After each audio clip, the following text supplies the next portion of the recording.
Draugi, ir svarīgi saprast, kam mēs ticam un kāpēc. Mēs neesam tādi vienkārši, kas ticētu kaut kam, ticētu var daudz kam, ticētu var olām un zaķiem, paldies Dievam, mums ar to nav nekāda sakara. Un paldies Dievam, mūsu Dievs ir pietiekami liels, lai mūsu Dievam nebūtu jākonkurē ar olām un zaķiem. Aleluja! Tāpēc, ka īstā dzīvība ir tikai un vienīgi Kungā Jēzu Kristu. Vai kāds var pateikt amen? Un šie vārdi tev vienkārši jāsatur ticībā. Viss, kad tu kādreiz dzirdi Dievu vārdu runājumu, tavu reakciju uz to arī nosaka to, cik tev no tā būs labums. Pasaka savam kaimiņam, esi dzirdīgs šodien. Un pēc tam esi ātrs to darīt. Amen.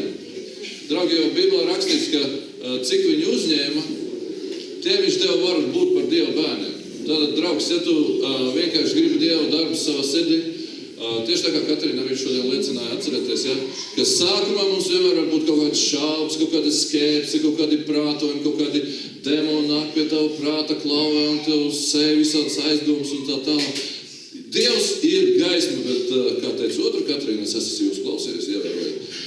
Kā teica otra Katrīna, viņš ir džentlmens, viņš nenāk pie cilvēkiem, kuri viņu negaida vai viņam neusticās. Saki, es esmu šodien šeit, lai piedzīvotu Dievu. Halā, jūs uzmanība ir šeit? Halleluja, halleluja. Notur savu uzmanību vismaz 20 minūtes un tu būsi svētīts. Amen.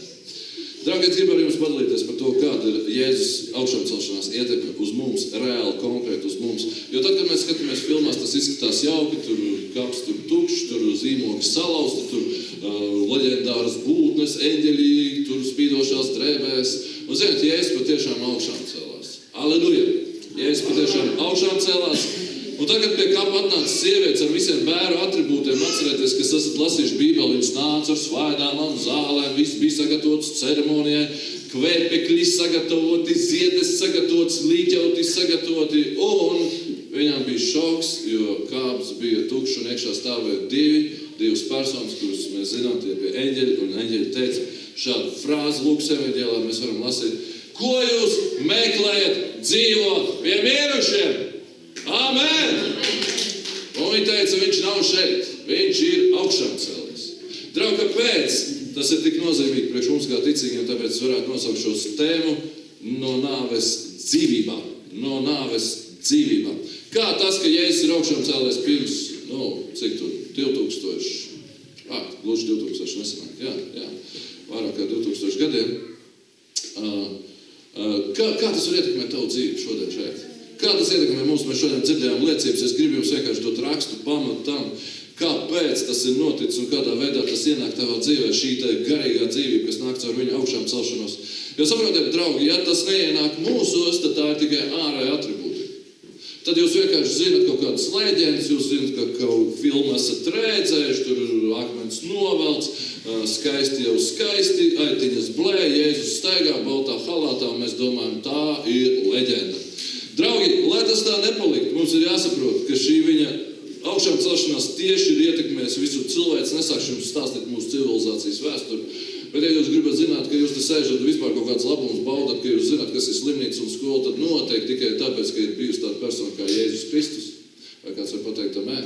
Tāpēc, ka pasauli līdz viņam piedzimšanai un augšām celšanai nepazina tādas mums lietas ikdienišas kā mīlestība, žēlastība un tā tālāk. Bet es gribu jums parādīt to ainu, kāda bija cilvēku dzīvēs, kāda bija vēsturē pirms Jēzus bija augšām cēlies. Draugi, Bībele saka, ka caur pirmā cilvēka grēkā krišana nāve bija kļūst par valdnieci. Romiešu vēstulē rakstīts šādu vārdu, Romiešiem 5 rakstīts. Tātad, kā viena cilvēka vainas dēļ pasaulē ienācis grēks un ar grēku nāve, tā visu cilvēku dzīvē ienākusi nāve, jo visi viņi ir grēkojuši.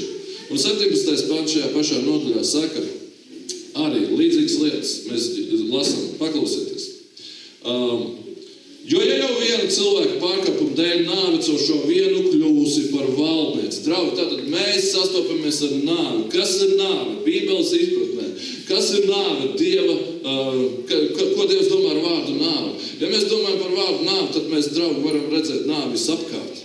Bet nāves atribūti ir pirmkārt garīgā nāve, kad cilvēks ir atdalīts no Dieva. Cilvēks ir svešinieks Dievam, viņš nepazīst Dievu instinktīvi, viņš baidās no Dieva, viņš ir svešinieks Dievam, viņš ir tumsā, viņš nevar Dievu dabiski saprast, un tāpēc viņam dabiski nevelk pie Dieva. Dievs viņu varbūt tikai biedē.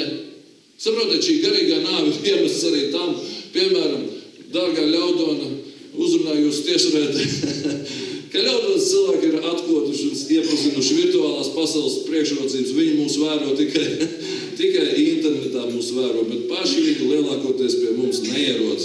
Un tas atstatums, kas cilvēkiem liek bēgt no Dievu, tas atstatums, kas cilvēkiem liek kurnēt par Dievu, liek, iebilst pret Dievu, liek, runāt sliktu par kristiešiem. Draugi, tās visas ir tikai šīs garīgās nāves pazīmes. Ja jūs domājat, kāpēc visi ar sajūsmu ļaudonā neaplaudē tev, ka tu esi kļūst par kristieti? Iemesls ir šī garīgā nāve. Iemesls ir šis grēcīgais cilvēks, stāvoklis, kas drīzāk viņam liks doties, daudzīt olas, pielūgt zaķus vai vēl kaut ko, bet nekādā gadījumā neinteresēties par Dievu. Draugi, tā ir šī svešuma sajūta, garīgā nāve, kas raksturīga katram cilvēkam, atdalītība no Dieva, garīgā nāve. Tā ir pirmā nāves pazīme, par kuru runā Bībele.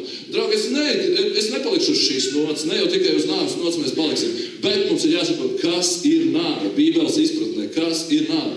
Protams, garīgās nāves atdalītības pazīme sekojoši ir grēks, iedzimtais grēks, tas, ka cilvēki grēko pēc savas dabas. Ja jūs šausmināties, kā tas tā var būt, kāpēc pasaule tik ļauna, visi arvien trakāki, visi tādi slikti cilvēki. Draugi, tas nozīmē, ka šīs pasaules dievs, Sātans, nostiprina savas pozīcijas pasaulē, kārības pieaug, grēka vara izplašās, bet neviens nevar cilvēku atbrīvot no šī iedzimtā, grēcīgā stāvokļa. Neviens viņu nevar izmainīt, ja viņa sirds nav izmainīta. Tāpēc grēks, ko jūs redzat apkārt, tas ir dabisks cilvēka sirds stāvoklis. Tas ir dabisks stāvoklis, no kura cilvēks pats netiek ārā. Tas ir iedzimtais grēks, tā ir tieksme uz ļaunu, tas ir šis pārplūstošais ļaunums, ko katrs cilvēks nesā savā sirdī, kas vienmēr vairāk vai mazāk nāks ārā no cilvēka, un tas ir tas, ko sauc par grēku. Vēl kāds nāves atribūti, draugi, mums ir jāpadomā par to, lai mēs saprastu, no kā mēs esam atbrīvoti. Vēl kāds nāves atribūti ir slimības. Slimības ir tik ikdienišķa lieta, ka mēs, draugi, īstenībā pat neprotam, mēs pat nevaram sevi identificēt kā vesels cilvēks, kā, atdalīts no šīs lietas, kas ir tik dabiska, jo no mūsu pašu bērnības, mūsu bērns aiziet uz bērndārzu, atnes mājās visu bērndārzu esošo slimību buķetu un tam līdzīgi, un mums tas ir normāli. Mēs vienkārši saprotam, ka ir zāles, ir ārsti, mēs cenšamies apkarot tos simptomus, bet cēlonis, draugi, ir šī garīgā nāve. Cilvēki cieš no slimībām, un jūs redzat, ka cilvēki kaut kur ir slimi un kāds mirst no vēža vai infarkta vēl kaut ko. Draugi, nekad neuzdodiet šo bezjēdzīgo jautājumu, kāpēc Dievs to pieļāva? Tāpēc, ka tā ir garīgās nāves realitāte šeit virs zemes. Slimības. Slimības, kas nekad nav bijusi Dieva griba, bet ko? Sātans ir veiksmīgi implantējis mūsu dzīvēs tik dabiski, mums tas liekas tik dabiski, bet ja padomā, cik nedabiski cilvēkam slimot. Ja Dievs ir radījis cilvēku veselu, ja viņš radīja viņu laimīgu, tad padomājiet, ka jebkura aptieka uz stūra ir kā tāds kliedziens, kā pierādījums tam, ka Bībelē ir patiesībā. Kurš grib vēl strīdēties ar Bībeli? Es ne. Es redzu, ka viss, kas tur rakstīts, piepildās mūsu dzīvē. Nabadzība, draugi, ir vēl kāds garīgās nāves, kāds nāves komponents. Nabadzība, kuru cilvēki cieš, kad, protams, mēs ciešam no daudz kā, mēs ciešam no daudz kā, mēs ciešam no savām mentalitātēm, mēs ciešam kā bijusī, padomju savienības daļa no šīs sačakarētās, sagrozītās mentalitātes, kas liek cilvēkiem zakt, iekārot un kas liek celties mūsu vidū kaut vai negodīgiem līderiem, bet, draugi, visvairāk jau problēmas ir mūsu pašu sirdī. Visvairāk jau šī nabadzība ir mūsos, un nabadzība ir kā lāsts, nabadzība nekad nav bijusi Dieva griba. Un ja mēs dzīvojam vienā no nabadzīgākām Eiropas Savienības valstīm, draugi, tad pateicoties tikai tām, ka šeit nav bijusi Dieva svētība, ka šeit ir evaņģēlijs bijis liekts sludināt, ka nav šeit bijuši šīs saknes kristietībai tik dziļi dzītas, kā tas ir normālās valstīs, kur paudzes lūgušas Dievu, kur draudz ir bijusi tā, kas nosaka garīgu atmosfēru. Draugi, mēs ciešam no tām sakām, bet nabadzība personīgā līmenī nekad nav Dieva griba, draugs. Tu vari droši pacelt roku un teikt, ka Jēzus ir nācis, lai sludinātu evaņģēliju, prieka vēsti, nabagiem. Tā rakstīts Bībelē, vai tu mani dzirdi? Tad, kad tu par sevi domā dabiski, tad, kad tu sevi redzi vienkārši kā bezdarbnieku, kā iežņauktu savos ļaudonas apstākļos, vienkārši nekur jau tu nevari kustēt, man jau ir tik un tik gadu un tā tālāk. Draugi, tas nav tas, ko Dievs par tevi saka. Dievs saka, ka viņš grib tev dot stāvokli, kuru sauc, ka viņš grib tev darīt par galvu. Viņš grib, lai tavs dzīves ceļš iet augšā. Viņš grib, lai tu vienmēr esi galva, nekad asta un nekad tev nav jābūt atkarīgam no saviem apstākļiem. Tāpēc Bībele saka arī, ja kas ir vājš, lai saka, ka viņš ir stiprs, kas ir nabags, lai viņš saka, es esmu bajāts. Draugi, tas sākas šeit un aiziet uz šejienu, un tam jānāk ārā no mūsu mutes, un tad tā nāve var tikt anulēta. Bet ejam tālāk, kas vēl ir raksturīgs nāve, un tās ir saistības, draugi, tie ir dēmoni. Tie ir dēmoni, ko cilvēki iemanto jau no savas bērnības, tās ir atkarības saistības, kaut kāds iekšējs sāpes, atstumšana, ko cilvēks piedzīvo bērnībā. Dažādas krīzes dzīves laikā, dažādi iekšēji ievainojumi. Vienkārši mēs pat nepamanām, draugi, kad mēs dzīves laikā varam salasīties ar garīgām būtnēm, piepildīties. Tas, ko cilvēki dažreiz saka, es esmu bailīgs, es esmu nomakts, man ir depresija, es esmu sasaistīts cilvēks, man ir kauns no cilvēkiem, un tā tālāk. Draugi, tās ir garīgas saistības, nāves komponenti. Garīgas saistības, un to izraisa garīgas būtnes, ko sauc par ļaunajiem gariem. Un visbeidzot, draugi, es gribu šo drūmo sarakstu noslēgt tomēr, lai jūs ieraudzītu to, kāda cilvēkiem ir vajadzība pēc glābšanas. Šo drūmo sarakstu gribu noslēgt ar to, ko Bībele sauc par otro nāvi. Ja jums jau paliek mazliet jau nelatno ar tā, ko es jums nolasīju tagad, tad ziniet, ka pati briesmīgākā lieta ir tas, ar ko cilvēks saskarsies savas dzīves kaut kādā momentā savā dzīvē, kad viņi atstās šo fizisko realitāti, kad viņa ķermenis nomirs, kad īsāk sakot, ka tu tiksi likts kapā. Un pēc tam tu nonāc citā realitātē, ko sauc par garīgo valstību, jā, tā ir Dieva klātbūtne, kurā cilvēks saņem spriedumu par to, ko viņš savas dzīves laikā ir darījis. Un to, ko sauc par otro nāvi, Bībele to sauc par otro nāvi.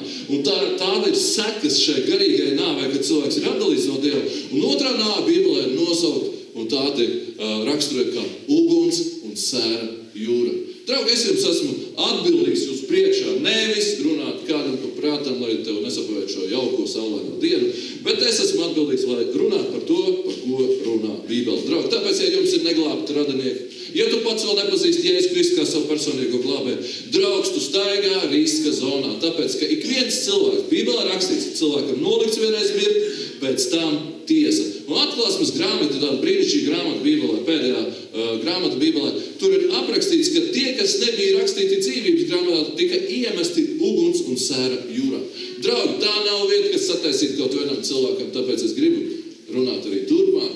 Es gribu runāt, izejot no šīs pozīcijas, es gribu nomainīt šo te drūmo ainu uz to, ko tad galu galā Jēzus augšām celšanās nozīmē priekš mums. Ko Jēzus augšām celšanās nozīmē priekš mums vairāk par to, ka viņa kaps bija tukšs, ka mums ir skaista leģenda un foršas filmas. Draugi, mums ir noticis kaut kas, ko varbūt tu nesaproti šobrīd vēl pilnībā, bet es gribu tev izlasīt no Ebreju vēstules kādu uzmundrinošu raksturvietu. Un es gribu tev pasludināt šo raksturvietu evaņģēliju. Un Ebreju vēstulē 2. nodaļā 14. pantā ir rakstīts. Bet tā kā bērniem ir asins un miesa, tad arī viņš, tas ir Jēzus, tāpat to ir pieņēmis, lai ar nāvi iznīcinātu to, kam nāves vara, tas ir velnu. Un atslabinātu visus, kas visu mūžu nāves baiļu dēļ bija verdzībā. Draugi, varbūt uzreiz neuztver, par ko tur ir rakstīts.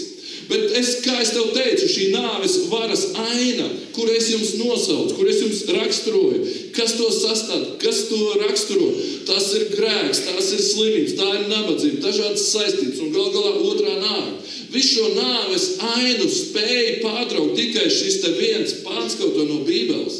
Jo rakstīts, ka viņš mūs uzskata par saviem bērniem, ka Dievs tevi uzskata par savu bērnu. Un kad tev ir miesa un asins, tev ir fizisks ķermenis, un arī Jēzum, kurš nāca tevi izglābt, bija jākļūst tev līdzīgam. Jēzus kļuva līdzīgs cilvēkam, lai tevi varētu pārstāvēt šajā izpirkšanas darbā, lai viņš varētu tevi pārstāvēt ar visām tavām vājībām un grēkiem un saistībām, jo tu esi parādnieks vēlnām. Dabiski tu esi vēlnam parādnieks, un tu nevari tikt ārā no šīs nāves nolemtības ainas.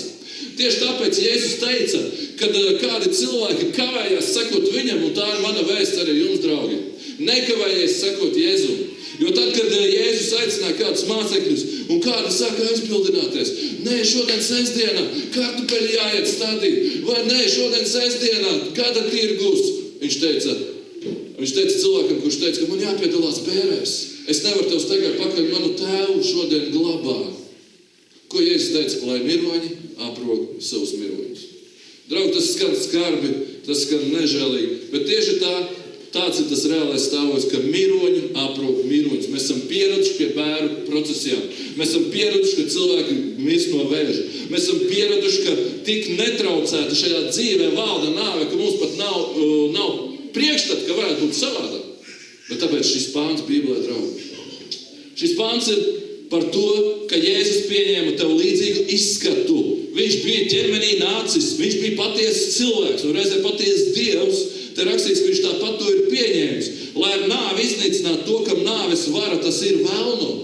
Tātad viņam bija jānomirst tevis dēļ, lai viņš būtu tavs aizvietotājs, lai viņš ieņemtu tavu vietu, lai tu paspētu izglābties, lai tu ticībā uz viņu neietu tajā sodā, kas tev ir paredzēts. Tev ir nolikts viss šīs tēki, par kur es runāju. Grēks, slimības, nabadzības, saistības un galu galā. Cilvēki bieži vien saka, šī dzīve ir kā LSS sities kāpa, nezinu, un tur jau sliktāk nevar būt. Draugi, ir šausmīgi, protams, ka daudziem cilvēkiem ir grūtas dzīves, bet visšausmīgāk ir domāt, ka šī dzīve ir ēla, noraidīt Jēzu un domāt augstprātīgas domas, es pats ar saviem spēkiem un kaut ko tam līdzīgi. Un izrādās, pēc savas fiziskās nāves, tu nonāc tieši uz pannas, tu nonāc tieši uz nokārtāts pannas, kur sauc par uguns un sēra jūru, tā ir vieta, kur cilvēki dēļ mūžīgi.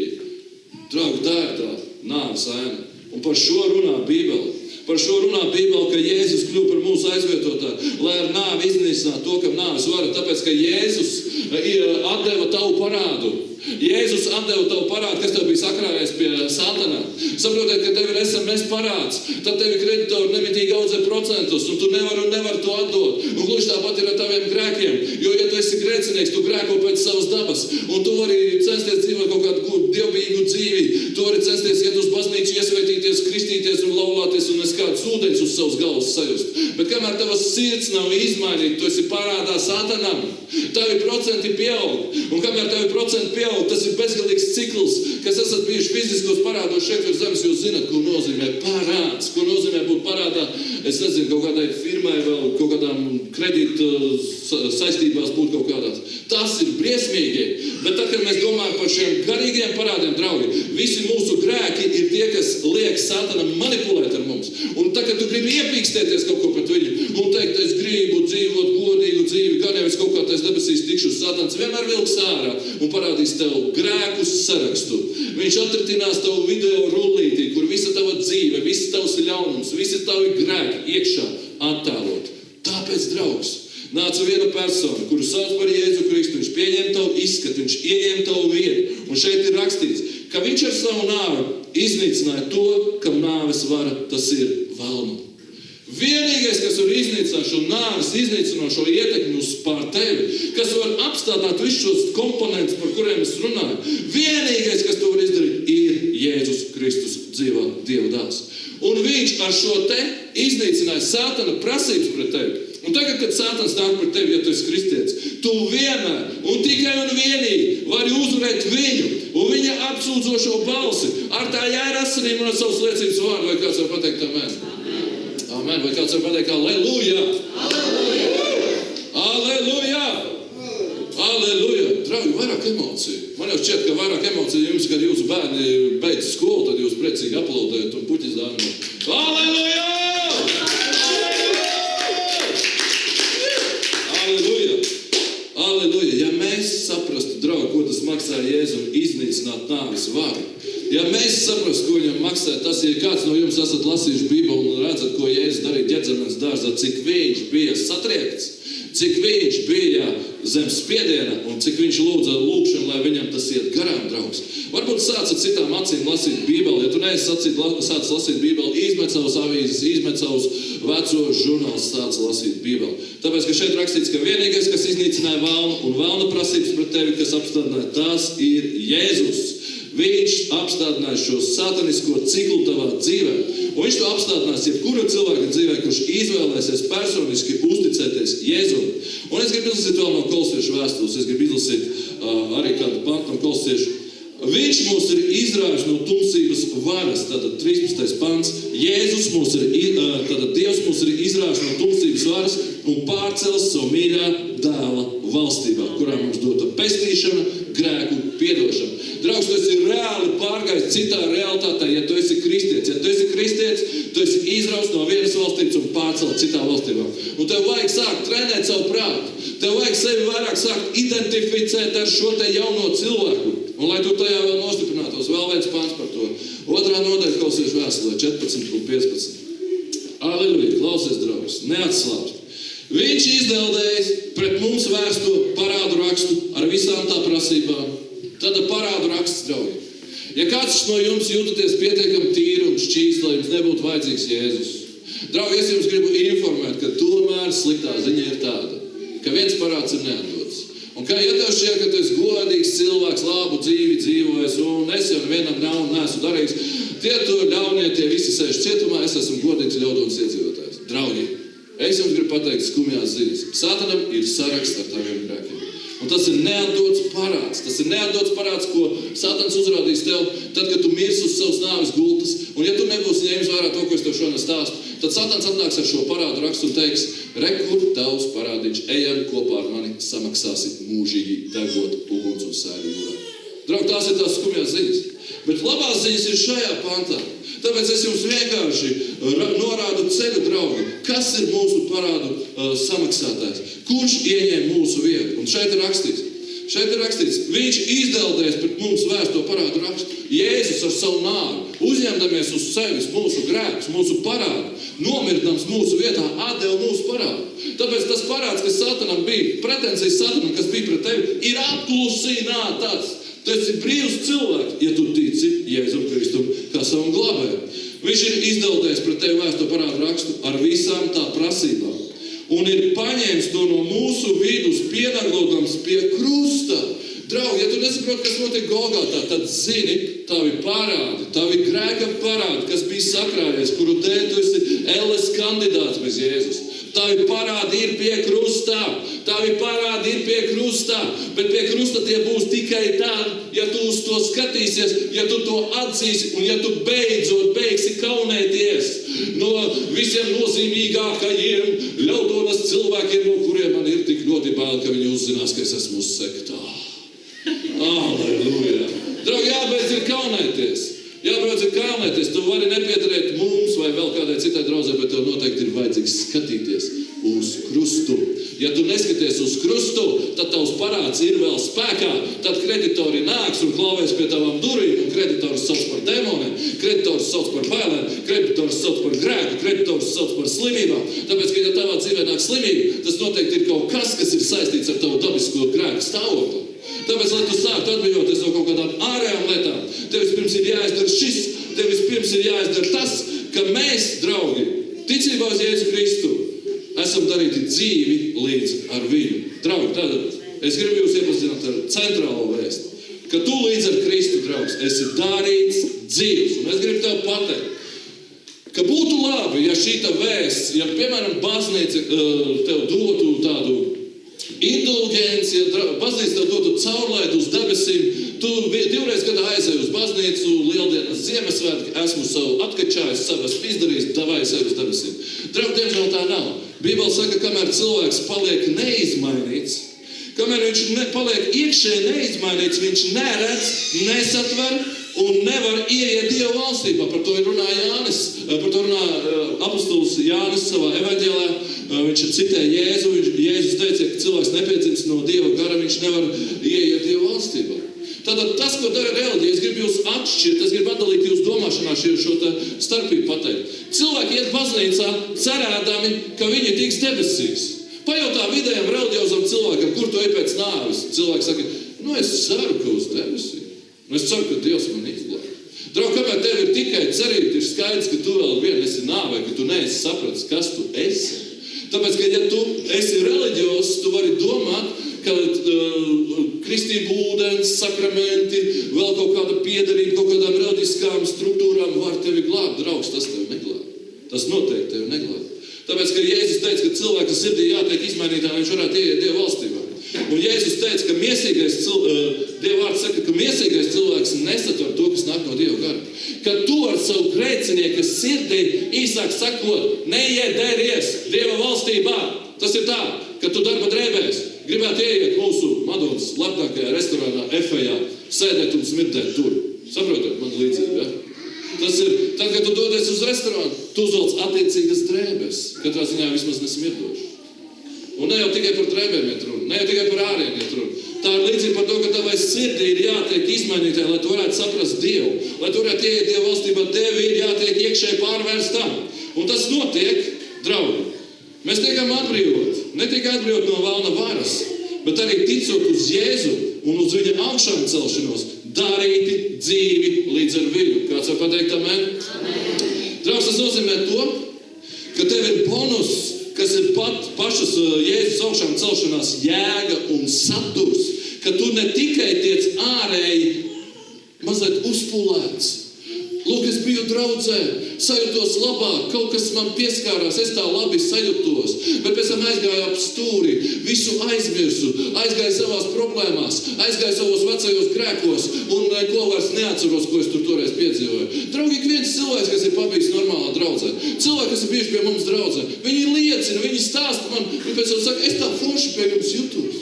Cilvēki jūt, ka tā ir cita teritorija, cilvēki jūt, ka tur ir Dievs, cilvēki gribētu to paturēt, bet kamēr viņi savā sirdīs nav izmainīti, viņi nevar nest labus augļus. Un tas ir tas, draugi, ka ne jau mēs dresējam cilvēkus izskatīties pieklājīgi. Tu te nenāc pēc cigaretēm smirdošs. Draugi, ne jau par to iet runā. Jēzus teica, padariet koku labu, tad arī viņa augļi būs labi. Un šis ir tas vislielākais, un šī ir kulminācija tai manai runai, draugi, ka tu sāc ieraudzīt, kāpēc Jēzus augšām cēlās. Ka viņš necēlās augšā tikai tāpēc, lai būtu superhero. Viņš nav supermens, viņš nav zirnekļa cilvēks, kurš vienkārši kaut kur attālināti televizorā kustās tur. Viņš ir kaut kas, viņš ir vislabākais cilvēks vēsturē, un viņš ir tas, kurš vienīgais var izmainīt cilvēku sirdī. Vai tu vari pateikt to, ne? Viņš ir vienīgais, kurš var izmainīt cilvēku iekšēji. Un šī iekšēja izmaiņa, draugi, notiek tad, kad tu ņem vērā, ka evaņģēlijs sastāv arī no šīs būtiskās sastāvdaļas. Ka evaņģēlijs sastāv no tā, ka tev ir jātic, ka viņš ir augšām cēlies. Es tev nemāku izstāstīt to mehānismu, bet es tev varu pateikt, kā tas darbojas. Ja tu esi grēcinieks savā būtībā, ja tu esi vienkārši nomākts, depresīvs cilvēks ar ļaunām iekšējām domām, visu snīsti, dzīve nepatīk, viss pie kājas vai viss tev kaitina šajā dzīvē, tas ir vienkārši tavs dabiskais iekšējais stāvoklis. Un vienīgais, kas var tevi izmainīt iekšēji, ir tas, ka tu uzticies Jēzum, šim vienkāršajam, pat varētu teikt muļķīgājam, par šim te bērna prātam saprotamiem evaņģēlijam, ka Jēzus Kristus nāca un uzņēmās uz sevis tavus grēkus, nomira un augšām cēlās. Un tev ir jātic savā sirdī un ar savu muti jāpasaka. Es ticu, ka Jēzus ir augšām cēlies. Es ticu, ka viņš ir augšām cēlies 3. dienā. Un tev ir jātic savā sirdī un ar savu muti tas jāpasaka. Draugi, tik vienkārši, tik elementāri, lai tu varētu pārdzimt no jauna iekšēji, lai nemitīgā vēlme grēkot, kaut kādās atkarībās būt, lai šī vēlme mitētos, tev jātic savā sirdī. Tas ir viss, draugi. Tas ir tik elementāri, ka tas ir pilnīgi apstulbinoši elementāri. Es gribu jums izlasīt no Kolosiešu 2. vēstules. Aleluja! Aleluja! Vai kāds var pateikt aleluja? Aleluja! Starplaikos, kad es apklustu, visi sakiet aleluja, ok? Aleluja! Aleluja! Ok. Paklausieties no Kolosiešu vēstules 2. nodaļas 11. pantā. Jūs uzmanību, draugi, šis ir īsais predis. Pasaka savam kaimiņam, viņš šodien nerunās gari. Aleluja! Aleluja! Klausieties vārdu. Klausieties vārdu, draugi. Jums ir jāsako līdzi, jums ir bībeles aizmirsušās mājā, peļus sagraustas, kaut kur amputējuši, kaut kur starp mehānismiem iespiestas reļus, aplietas, varbūt toaletē uz nagliņas uzlikts, es nezinu, draugs, bet tad vismaz klausies Dievu vārdu šeit. Klausies, ko Dievu vārdu saka. Viņa, tas ir Jēzu, jūs esat apgraizīti, ne ar cilvēku rokām, bet Kristus apgraizīti, un tā tikuši vaļā no savas grēcīgās dabas. Amen. Draugs, šī ir uzvaras vēsts. Tu esi ticis vaļā no savas grēcīgās dabas. Un tas ir tikai pateicoties tam, ka viņš augšām celās. Un ja tu kā bērns viņam uzticies, un tici, ka Jēzus ir augšām celās, tici, ka Jēzus trešajā dienā augšām celās, kas notiek? Es tev stāstu mehānismu. Tajā brīdī tevī ienāk svētais gars. Tajā brīdī tavā sirdī notiek pagrieziens, ka tu vairs nemīli tās lietas, kuras tu mīlēji agrāk. Ka tu vienkārši jūti dzīvību ieplūstam sevi, un tevī rodas jauns cilvēks, tieksmes citas. Un tas ir tas, kāpēc, ja tu esi kļūst par kristieti nesen, piemēram. Ja tu gribi kaut ko darīt sliktu, tu sajutīsi sirdsapziņā lielu spiedienu, tu sajutīsies slikti, tāpēc, ka tu esi jauns cilvēks, tāpēc, ka tu esi piedzimis no Dieva, tāpēc, ka tava grēkošana vairs nav tava dabiskā pozīcija. Draugi, vai kāds saprot, par ko es runāju? Vai es šeit viens sevi izklēdēju? Nē, saki, aleluja, Jēzus ir dzīvs. Amen. No bērnu dzīdēļ mutes tu savu slavu sagādāji. No visjaunākiem cilvēkiem es gribētu teikt. Aleluja. Es gribu izlasīt otru rakstvietu. Es gribu izlasīt no Efeziešu vēstules. Jūsu uzmanību, draugi, no Efeziešu vēstules 2. nodaļas. Es gribu, lai tu seko līdzi, klausies ar abām ausīm. Pasaki savam kaimiņam, nesēdi šeit aiztaisīs ausis. Atver savu sirdi, atver savus ausis. Aleluja. Ļaujiet man izlasīt šo te. Un tas attiecās uz tevi. Es nestāšu šeit zilus brīnumus, šī nav pasaka pēcpusdiena. Ja ir pasaka pēcpusdiena nepieciešama, lūdzu, zaķi, olas ir tur. Aleluja. Šī ir realitāte. Šī ir realitāte. Aleluja. Šī ir Bībele, kuras dēļ cilvēki ir dzīvības atdoši, draugi. Mēs šeit sēžam saulē, noguruši, mums ir tik kārsti. Es arī šeit svīstu priekšā, bet es svīstu uz pestīšanas dēļ, draugi. Aleluja. Klausieties, kas ir rakstīts, kāda ir garīgā realitāte. Paklausieties, Efeziešu 2. nodaļa. Arī jūs bijāt miruši savos pārkāpumos un grēkos. Tas ir par mums visiem, draugi. Nē, tas attiecās uz mums visiem. Es esmu bijis tāds pats grēcinieks kā tu, un mēs visi esam bijuši vienā laivā. Mēs visi bijām miruši, kuros reiz dzīvojāt pakļaut šīs pasaules varas nesēju. Tātad jūs bijāt pakļaut Sātanam. Atcerieties, parāda raksts ir Sātana rokās, viņš ir jūsu kreditors. Jūs bijāt pakļaut viņam, un ja jūs gribējāt kaut ko iepīkstēties, viņš vienmēr atgādināja par savām tiesībām. Vai ar slimību, vai ar grēcīgām domām. Viņš atgādināja, kādam dievam tu kalpo un kādam tēvam tu piedari. Kas ir tavs garīgais tēvs? Tātad reiz mēs visi bijām, kā 2. pants saka, šīs pasaules nesen gaisa valsts valdniekam, garam, kas vēl tagad darbojas nepaklausības bērnos. Tātad gars, kas darbojas nepaklausības bērnos, ir tas, kas cilvēkiem liek zemot Dievu, kritizēt kristiešu, runāt slikti par draudzi. Tas ir gars, draugi. Ja mēs esam izbrīnīti, kāpēc jūsu mīļie radinieki tā pārvēršas par šnēcošām čūskām un tīģeriem, kad jūs pieminat Jēzu? Viņi pārvēršas tāpēc, ka viņos ir cits gars. Un tas cits gars liek viņiem būt dumpīgiem pret Dievu. Nepaklausības bērni tiek nosaukt cilvēki, kas nepazīst Jēzu. Kopā ar tiem arī mēs visi reiz dzīvojām savas miesas kārībās. Tātad kādreiz tu dzīvoji savas miesas kārībās. Ja es tev stāstītu, kas ir grēks, tu domāt, tā visi dara. Visi tā dara. Tāpēc, ka tas ir tik tradicionāli. Cilvēki ir tik iegrimuši grēkos, kā arvien vairāk jau izzūd vispār starpību cilvēku saprašanā, kas ir labs, kas ir ļauns, kas ir melns, kas ir balts. Un tagad cilvēki tev dažreiz pat sāk stāstīt, tas melnais taču ir balts. Un tu ar savu baltumu esi melns īstenībā. Tu esi vienkārši sviestā sagājis sektāts ar savu baltumu. Okay? Tā viņi tev pateiks. Tāpēc, ka Sātans ir šīs pasaules saimnieks, un viņš kontrolē cilvēku prātus. Un te ir rakstīts, aleluja, reiz mēs dzīvojam savas miesas kārībās, ļaudamies miesas un miesas prāta iegribām, pēc savas dabas būtam Dieva dusmības bērni kā vispārēji. Tad, ja kas šeit esi kristietis, tu vari būt laimīgs, ka tu vairs neesi tajā kategorijā, kā visi pārējie. Bet ko mēs esam tālāk? Bet Dievs pagāds būtam žēlastībā, savā lielajā mīlestībā, ar ko viņš mūs ir mīlējis, arī mūs, kas savos pārkāpumos bijām miruši, darījis dzīvus līdz ar Kristu. Žēlastībā jūs esat izglābti. Kāds var pateikt amen? Tev ir jāsaprot, ka Kristus augšām celšanās tiešā veidā ietekmē tevi tikai tad, ka tā nav bildīta bērnu bībelē, kas nospiesta uz skolā uz soliņa. Tam jāiekļūst tavā sirdī. Un tad, kad tas iekļūst tavā sirdī, tas sāk tevi iekšēji izmainīt. Un tad tu līdz ar viņu kļūsti augšām cēlies cilvēks, un tās vecās lietas tev vienkārši vairs neinteresē. Jo tu esi darīts dzīvs līdz ar Kristu. Viņš iekš Kristus Jēzus līdz ar viņu mūs ir uzmodinājis un paaugstinājis debesīs. Šo te mūsu prātiņam ir grūti sagramot, draugi, bet es gribu pateikt, ka tu ne tik vien esi apžēlots grēcinieks, kuram jāklūp un jākrīt, kuram atkal un atkal jāatgriežas pie tās pudeles, vai pie tā pīpja, vai pie tiem sliktiem vārdiem, vai ģimenē jāskandalē, tāpēc, ka mēs visi esam grēcinieki. Draugi, šeit ir kaut kas cits pateikt. Ja tu uzticies Jēzum, ja tu tici, ka viņš ir augšām celts, tevī rodas garīga dzīvība, kas ir kā aizmetnis tam, lai tu sāktu dzīvot pēc Dieva prāta. Un tas tālāk, viss, kas notiek tālāk, draugi, viss, kas notiek tālāk, tas jau ir tavas visas dzīves garumā.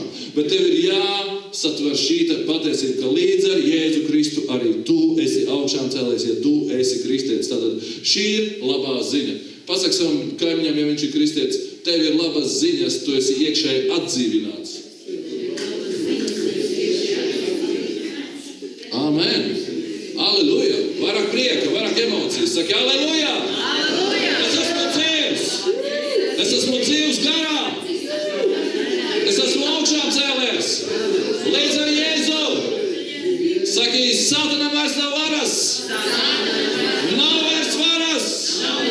Amen. Amen. Draugi, šī ir tā vēsts, kas ir Bībelē pamatota vēsts, kas tev ir jāsaprot, ka tajā brīdī, kad tu uzticies Jēzum un ar savu muti pasaki un savā sirdī notic, ka Jēzus ir augšām cēlies, patiešām fiziskā veidā augšām cēlies. Draugi, ja mums vajag kaut kādus fiziskus atribūtus, ticiet kaut kā, es nezinu, kam ticiet. Ticiet Turīnas līķautam. Esat dzirdējuši par līķautu? Draugi, mēs nepielūdzam fiziskas lietas, ne ikonas, ne līķautus. Bet ir tik daudz liecību par to, ka Jēzus ir augšām cēlies. Un kāpēc cilvēkiem tik viegli noticēt, ka viņš ir augšām cēlies, pieskaroties, aptaustot, satverot? Draugi, ticiet savā sirdī. Un ja jūs ticat savā sirdī, tad piepildās šī atzimšana, tevī iekšēji šīs izmaiņas notiek. Un tu varēsi būt līdzīgs Jēzum itin visā. Jo es gribu tev pateikt, galu galā rezumējot, es gribu tev pateikt, ka tā kā Jēzus bija miris, viņš bija kapā, viņš bija 3 dienas un 3 naktis kapā. Rakstīts, ka viņš nokāpa ellē. Rakstīts, ka viņš kaut ko tur darīja, viņš sludināja gariem, kas bija vienkārši no cita laikmeta, teiksim tā. Un tad, kad viņš bija ellē, viņš izciet visas tās mokas, kuras bija jāizcieš tev, tad viņš bija miris. Arī tu varbūt esi bijis garīgi miris. Tava dzīve ir bijusi vienkārši tāda, kāda viņa ir bijusi. Tā ir līdzība ar Jēzu, bet tev ir jādomā par šo otru pusi, ka tieši tāpat kā Jēzus ir augšām cēlies, tu esi līdz ar viņu atdzīvināts. Vai kāds var pateikt amen? Draugi, ko tas nozīmē praktiski? Es dažu tikai 2 vārdus. Ko tas praktiski nozīmē? Tas, ka tu esi iekšēji atdzīvināts, tas, ka tu esi līdz ar Jēzu augšām cēlies, tas tevi neatbrīvo no tā, ka nāve, visi šie nāves atribūti, šie komponenti vēl ar vienu gribēs valdīt tavā dzīvē. Brīžiem tu jutīsies, ka tev gribās iedzert. Brīžiem tev jutīsies, tu savu notvērs vienkārši aprunājot cilvēks. Brīžiem tu var redzēt sevi slimu. Brīžiem tu var redzēt sevi nabaku un domāt, kur tad ir Dievs?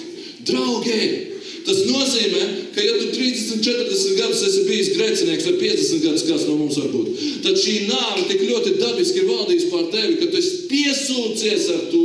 Tava domāšana ir pilna ar to, tava sirds ir pilna ar to, un Dievam ir vajadzīgs padarīt savu darbu pie tevis. Pamazām, draugs. Un tas ir tas, kāpēc tev ir dota Bībele, tas ir tas, kāpēc tev ir dota lūkšana, tas ir tas, kāpēc tev ir dota draudze, mājas grupa, kāpēc tev ir dota līderi, kāpēc tev ir dota mācība, kāpēc tev galu galā pirmkārt tev ir dots Svētais Gars. Un tas ir tas, kas tev vadīs visā patiesībā, lai tu no miruša cilvēka kļūtu par dzīvu cilvēku. Bet ir jāsaprot, draugi, ka tas nav vienas dienas jautājums. Tas nav inkauntara emociju jautājums, draugi. Tas ir uz visu tavu mūžu, ka tev ir jāparāda ar savu dzīvi, ar savu nodošanos Dievam. Tev jāparāda, ka tu patiešām no miruša cilvēka esi kļuvis dzīvs. Un ka tu gribi ieiet savā jaunā identitātē, ka tu gribi dzīvot kā jaunais cilvēks. Īsāk sakot, atsakies no grēka, izmaini savu domāšanu, sāc dzīvot kā tāds cilvēks, kurš ir no miruša bija darīts par dzīvu cilvēku, ka tev nekas vairs nesaista tām vecām lietām. Vienkārši nocert ar tām vecām lietām, nocert ar to veco dzīvesveidu, un tu būsi šajā dzīvībā, un Dievs tevi svētīs, un Dievs tevi vadīs, draugs. Bet galā, visbeidzot, es gribu atgādināt jums veidu, es gribu atgādināt jums to, ko es jau pieminēju, kādā veidā Jēzus var darīt tevi par iekšēju dzīvu cilvēku. Kam jānotiek, lai tu ieietu Dieva valstībā, lai tu, īsāk sakot, izglābtos, lai notiktu šī iekšējā piedzimšana, augšana, šī atzimšana garā. Un tas ir aprakstīts Romiešu vēstulē 10. nodaļā, 9. 10. pantā. Draugi, es gribu izlasīt šie pēdējie 2 panti, kurus es šodien izlasīšu. Aleluja, klausies ar savu sirdi. Ja tu nedzirdi ar savu ausīm, ja tavs prāts uzkarās, ja tavs kompis ir uzkāries, tad sāc klausīties ar savu sirdi, jo tavs sirds vienmēr atpazīs, vai tas, ko viņš tur runā, ir no Dieva, vai tas, ko viņš tur runā, ir vienkārši psihēns kandidāts, kas dalās ar saviem piedzīvojumiem. Tātad, kurš no variantiem? Tātad es domāju, ceru, ka pirmais. Klausies, lūdzu, ko es tev gribu lasīt no Bībeles. Romiešu vēstule. Sāksim no 8. panta.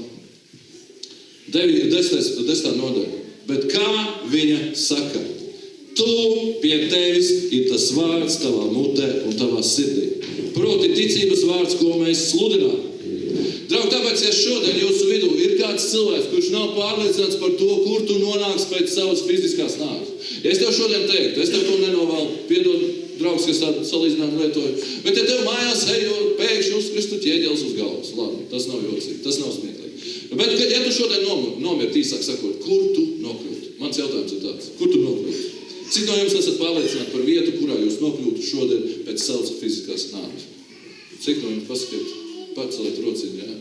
Aleluja, lielākā daļa. Tad, acīm redzot, es gribu runāt uz tiem, kas varbūt šaubaties vai nepacēlāt roku. Es gribu jums pastāstīt šo te ceļu, šo veidu, kādā veidā tu vari nokļūt tajā vietā, ko sauc par Ābrahama klēpi, ko Bībele sauc par paradīsu, ko sauc par vietu, kurā dzīvosi pēc nāves kopā ar Dievu. Tāpēc šeit ir rakstīts, tu pie tevis ir tas vārds tavā mutē un tavā sirdī. Draugi, tad, kad cilvēks domā par Dievu, viņam ir priekšstats, ka ir jāizpilda kaut kādi priekšraksti. Dažreiz cilvēki domā, sievas saka saviem vīriem, tā, kad tu beigsi dzert, tad nāc uz draudzi, tu tāds smirdīgs nerādies. Draugi, tas ir jūgt ratus zirgam priekšā. Vispirms jājūt zirgs, un šajā gadījumā tas ir tev jākļūst izmainītam iekšē, lai tu vairs nedzertu, lai tu vairs nepīpētu, un lai tu vairs nelamātos, un lai tu vairs slikti nerunātu par cilvēkiem. Tāpēc Dievs ir darījis šo ceļu maksimāli vienkāršu. Maksimāli vienkārši šo ceļu padarījis. Un viņš ir, Dieva vārds saka, tu pie tevis ir tas vārds tavā mutē un tavā sirdī. Tev nav jāiet garš ceļš, jāveic uz aglonu, uz ceļiem jārāpo, krustī jābučo, vai vēl kaut kas jādara, lai tu kļūtu šķīs Dieva acīs. Tu pie tevis, tavā mutē un tavā sirdī ir tas vārds, ar kuru tu izglābies. Jo vienīgais, kas tev atliek, draugs, ar pateicību pieņemt to savā sirdī un ar savu muti pateikt, ka tu tici, ka Jēzus ir Dieva dēls, ka viņš augšām cēlies no miroņiem, un ka tu viņam šodien personīgi uzticies, un ka tu gribi viņu ieaicināt savā dzīvē un ar visu savu sirdi viņu pielūgt un būt un dzīvot ar viņu. Un tāpēc šeit ir rakstīts, tu pie tevis ir tas vārds tavā mutē un tavā sirdī. Draugi, es jums nestāstu gāru, sarežģītu ceļu, kā jūs varat kļūt par kristiešiem. Bet ja jūs gribat būt izglābti kopā ar Dievu, būt līdzdalībnieki pie Jēzus dzīvības, draugi, tad mans pienākums ir vienkārši norādīt ceļu, kā tas ir izdarāms. Jo, ja tu varbūt esi bijis reliģiozs cilvēks, varbūt esi kristīts, iesvētīts un vēl kaut kāds darbības pie tevis veikts. Draugi, ja tas nav nokļūst tavā sirdī, tam ir nulles vērtība, es gribu tev pateikt. Ja cilvēks saka man, dažreiz cilvēks saka, mani tur 6 nedēļu vecumā mamma kristīja. Draugi, jūs nebijāt apzinātā vecumā, jūs nebijāt spriest spējīgi, jūs bijāt bērni. Un no bērniem, ar Dievam ar bērniem ir cita darīšana. Bērni aiziet uz debesīm, bērni nav vainīgi Dieva priekšā līdz brīdim, kamēr viņi pirmoreiz apzināti nesagrēko. Tagad nerunāsim par maziem bērniem, nerunāsim par zīdaiņiem. Tev ir personiski jāizdara šī izvēle, personiski jāuzticās tam, ko tu dzirdēji par Jēzu Kristu šodien, un personiski savā sirdī jāsajūt tas, ka tu tam tici, un ar savu muti jāpasaka tas. Jo 9. pants saka tālāk, jo ja tu ar savu muti apliecinās Jēzu par kungu, un savā sirdī ticēsi, ka Dievs viņu uzmodinās no miroņiem, tu tiksi izglābts. Tu tiksi izglābts. Un tālāk rakstīts, jo ar sirds ticību panākam taisnību un ar mutes liecību pestīšanu. Aleluja, draugs, tik vienkārši sēž. Viss ir izdarīts. Viss ir patiesībā jau piepildīts. Mēs dziedājam dziesmā, viss piepildīts. Mums dota uzvara. Draugi, viss ir piepildīts, bet tev ir jāizdara personiski izvēle. Un es aicinātu katru šodien, nevis laiski pārdomāt šo informāciju, bet es aicinātu jūs katru izdarīt radikālu lēmumu. Es šodien gribu kļūt par kristieti. Es šodien gribu iet uz vietu, ko sauc paradīze. Es gribu pēc nāves būt izglābts. Es negribu nonākt galā tajā ļaunajā vietā, ko sauc par uguns un sēra jūru. Es šodien izvēlos pieņemt Jēzu Kristu kā savu personīgo glābēju un kļūt par viņa sekotāju. Draugi, tas ir Dieva darbs. Halleluja! Mēs tūlīt lūgsim Dievu. Mums brīnišķīgie slavētāji tūlīt mums dos atmosfēru radīs.